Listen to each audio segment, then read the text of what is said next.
From the University of Laverne, this is Foothill Community News. Hello, I'm Christian Gonzalez. And I'm Haley Carisu, and this is Foothill Community News.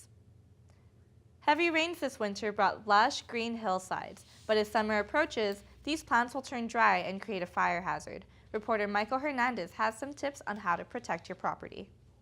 First, we had a drought of historical proportions. Then, the rain came, and it kept coming until now more than 75% of the state of California is out of the drought emergency. With summer-like temperatures already forecasted for the next couple of weeks, fire officials are asking Foothill residents to start clearing the brush around them and their property to create a buffer between them and a fire. You just have to create a defensible space for firefighters to get in there and do what they need to do, or for yourself. The threat of wildfires in the foothills is an ever-present danger. When the massive Colby fire struck in 2014, it burned through nearly 2,000 acres and destroyed 4 homes. That fire came to our property, and it actually sounded like a tornado. Some residents aren't waiting for that to happen and have already began following the recommendations of the city and fire department. We have prepared our specific property to keep growth away from the home and to keep vines off the roof. We've changed our plantings so that they don't include resinous plants. Fire officials continue to stress that living in Southern California, we don't have a specific fire season and should always be prepared. City officials are considering enforcing a city ordinance where violators could face fines. We're not there yet. I mean, that's something that we're looking at, because we do have some areas and some homes and some property owners that are absentee, and they're not here to really see how the properties are maintained. As a rule, fire officials say residents should do the brush clearance at least once a year. For Foothill Community News, I'm Michael Hernandez. For more information and tips, visit the Laverne Fire Department website at www.lavernefire.org. With all the recent rain this season, allergists say we can expect extra allergens in the air. All the rain has caused grasses and flowers to flourish, and that means more pollen.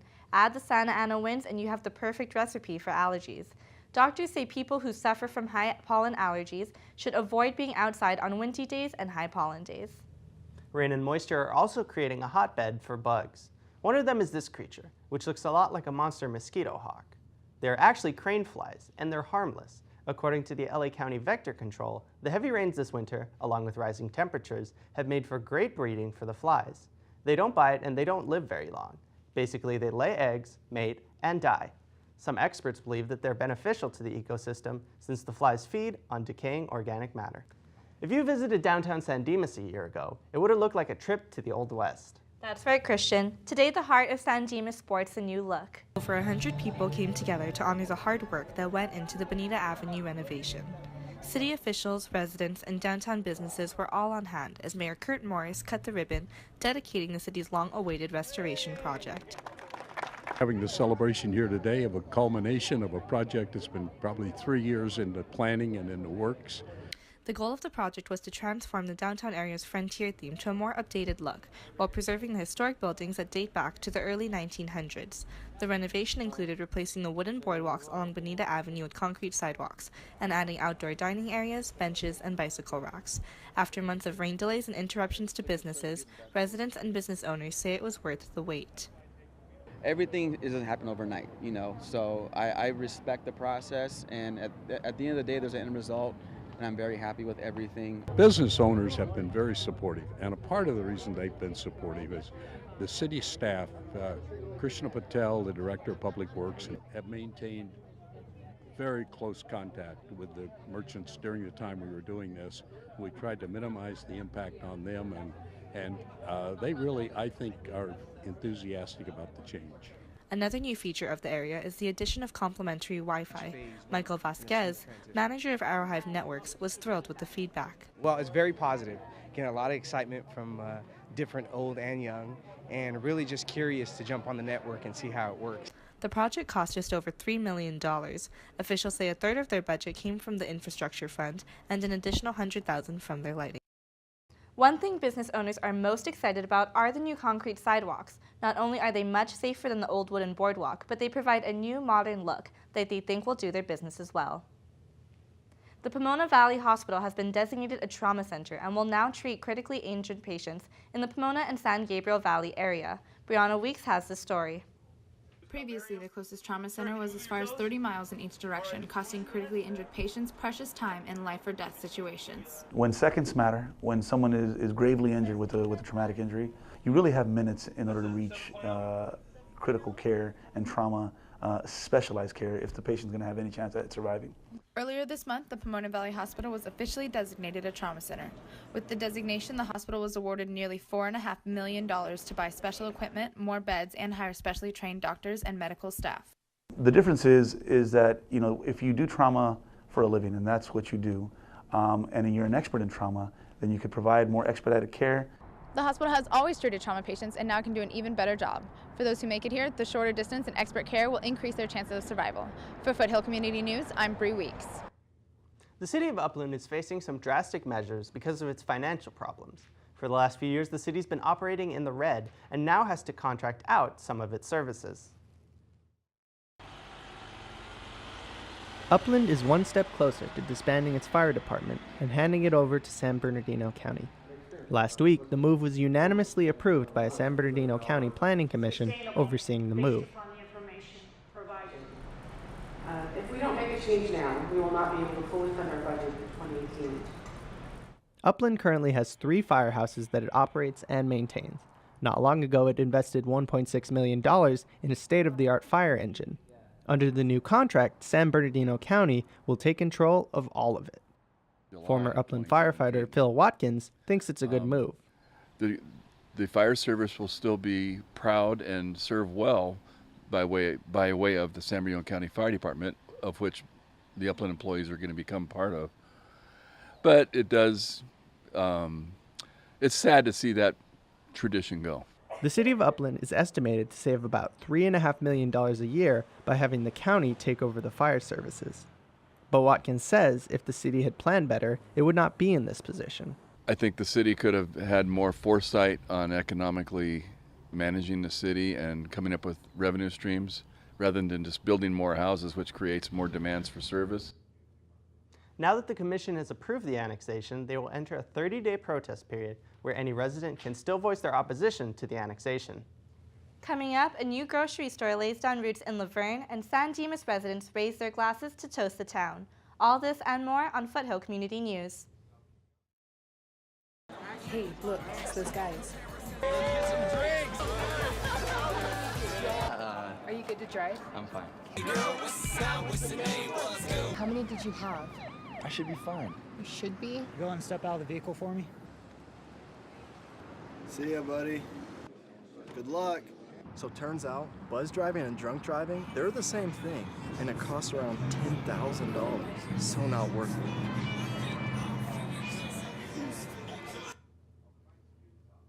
The new Sprouts grocery store in Verne is bringing new jobs and promoting a healthy lifestyle. Andrea Brunrostro was at the grand opening to tell us all about it. It was a gloomy morning, but that didn't keep people from waiting in line. I was here at 6 o'clock. They opened at 7, and no problem. Everyone was so nice. The Arizona-based store opened its Verne location on the 1300 block of Foothill Boulevard last week. Shoppers were welcomed by cheerful workers and colorful produce. The first 200 customers also received 20% off their entire purchase. Well, I like the really great deals on the produce, and when you come in, the people are just very friendly. The store's concentration on fresh, natural, and organic food and healthy living is what sets it apart from other grocery stores in the city. Before this store opened, the closest one was in Claremont. Verne has been screaming for us to come here, and we were thrilled to be able to get this location and join the community here in Verne. I have become a regular Sprouts shopper, since I've moved to Verne. And I've seen, I've been to other local Sprouts, and so I'm just happy to have one in my little town of Verne. Sprouts not only wants people to buy healthy, but takes its philosophy of healthy living beyond its store walls and into the community. We do fundraisers with schools, participate in many foundations and many efforts to help raise awareness about health and education within the community. Aside from community engagement, Sprouts plans to open 2 more stores in Glendora and Rancho Cucamonga within the next 2 months and will continue to spread its healthy living philosophy to the area. For Foothill Community News, I'm Andrea Brunrostro. It's one of the most popular social events of the season, a gathering of friends and associates to toast the city of San Dimas. Lauren Van Loo has a story. The wine was flowing as over 150 guests gathered at the Via Verde Country Club for an evening of music, mingling, and most of all, food. We have restaurants from Upland, we have restaurants from Covina, from Laverne, from Glendora, and they all present their food here. This year's event was the most popular yet. Over 20 different restaurants were on hand with decadent desserts and a variety of dishes, tempting the crowd to leave their diet at the door. People seeing as soon as they eat my sugar and smiling. It's great. You can't get better than that. While some businesses returned with crowd favorites, for newcomers such as Twisted Sage Catering that specializes in classic American cuisine, it was a chance to introduce a new crowd to their food. You know, I love meeting new people, and people that I thought knew about the restaurant are coming here that they don't know, so getting new customers and new friendly faces. From pineapple beer to wonton tacos, there was something to satisfy every taste. Chamber volunteer Mitchell Crawford says that Toast of the Town is unique because it promotes many aspects of the city. That increases the businesses in the volume of the business in San Dimas, which is good for the businesses. It's also good for the city of San Dimas because most of these businesses generate sales tax, and that's good for the city. The 11th anniversary of Toast of the Town not only brought it to a newer and larger venue, but more than doubled the amount of vendors. As it continues to grow, it only strengthens the bond between the city of San Dimas, its local businesses, and its residents. Lauren Van Loo, Foothill Community News.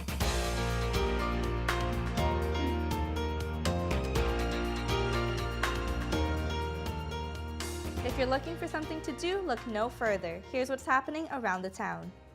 Eager to hunt for Easter eggs? Then hop on over to Via Verde Park on April 8th to hunt for Easter eggs and spend some time with the Easter Bunny. The event starts at 10 a.m. sharp, and admission is free. If one egg hunt wasn't enough, the City of Laverne's annual egg hunts will take place in 2 locations on Saturday, April 15th at 10 a.m. Join the Easter Bunny and his furry friends at Los Flores and Emerald Park in Laverne. The hunt is free for children aged 12 and under. Take a trip back in time to 65 million years ago and discover what it was like when dinosaurs roamed the Earth. It's all part of the Discovery Day at the Claremont Raymond M. Alf Museum on April 8th. The exhibit includes crafts and interactive activities. The cost is $3. Rev up your engines for the Street Machine Muscle Car Nationals on April 8th and 9th at the Pomona Fairplex. The gates open at 9 a.m. There will be vendors and live music. Parking is $10. Admission is $20 for adults and $5 for children. The University of Laverne invites the community to a special dinner prepared by Syrian families in our area. Enjoy a traditional Syrian meal and good conversation on April 11th from 4 to 7 p.m. The event takes place on the university campus in the President's Dining Room. Tickets are $5 for students, $15 for University of Laverne faculty and staff, and $20 for the community. Get a blast from the past with the Laverne Cool Cruise Classic Car Show. The event takes place in Old Town Laverne on Saturday, April 15th from 9 a.m. to 5 p.m. Enjoy live rock music and rockin' cars. Admission is free. And that's what's happening around the town. Stay tuned for more Foothill Community News.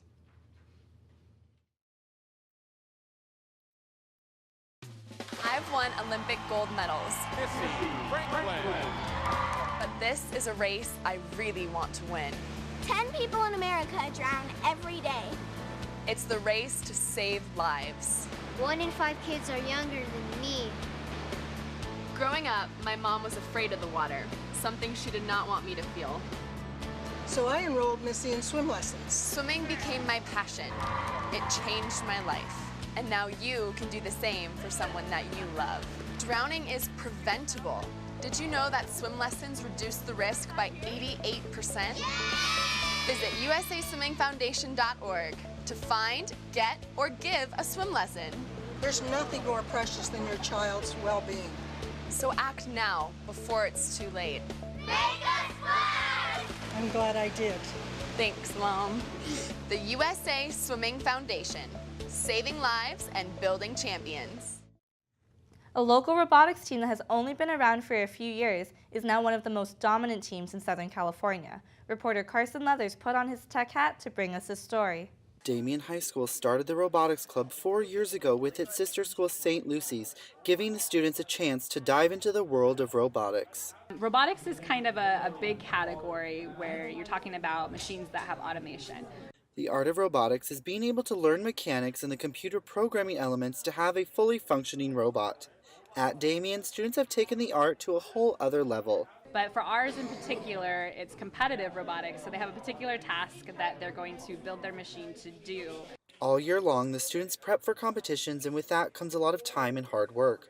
Last year, the team made it all the way to the Robotics World Championships, where they competed against teams from all around the globe. This March, they have already made it to the California State Championships. Their hard work has paid off, and 3 of their teams will be competing again at the 2017 World Championships. We've designed our bots, we've practiced, we've gone to tournaments, we've qualified for states by winning one of the tournaments. This really is as complicated as it sounds. Students discussed with me what the learning experience behind robotics entails.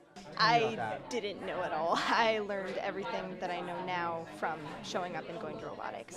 So I'm still learning now, and I'm definitely not as knowledgeable as I'd like to be, but I'm still learning, and that's definitely a good motivator. From engineering notebooks and sketches to high-functioning robots, these students learn to do it all. This program not only prides itself on their ability to win, but also on the inclusivity and sense of community for the students. And our program is about community.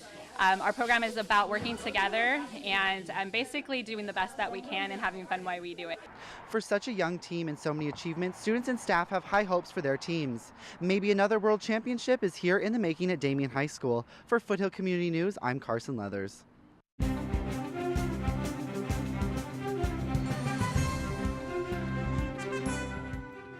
Now let's take a look at sports. Joseph, what's been going on? Oh hey, there's been a lot of action in the foothills. I have all the latest updates right here. First, let's catch up on some University of La Verne scores.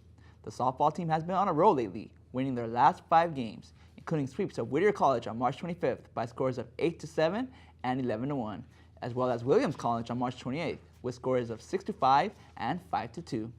The La Verne baseball team has had a tough going of late, losing their last 4 games. The Leopards were swept by Wesleyan University on March 24th in 2 games with scores of 2-0 and 11-6, and followed that by being swept again, this time to Linfield College on March 26th with scores of 5-3 and 5-4.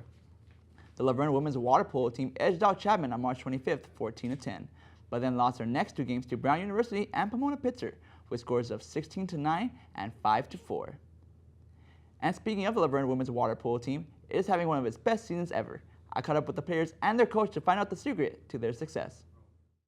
The ULV women's water polo team has a winning record through 16 games for the first time in program history. Co-head coach Mason Cox credits his team's success to everyone knowing their responsibilities.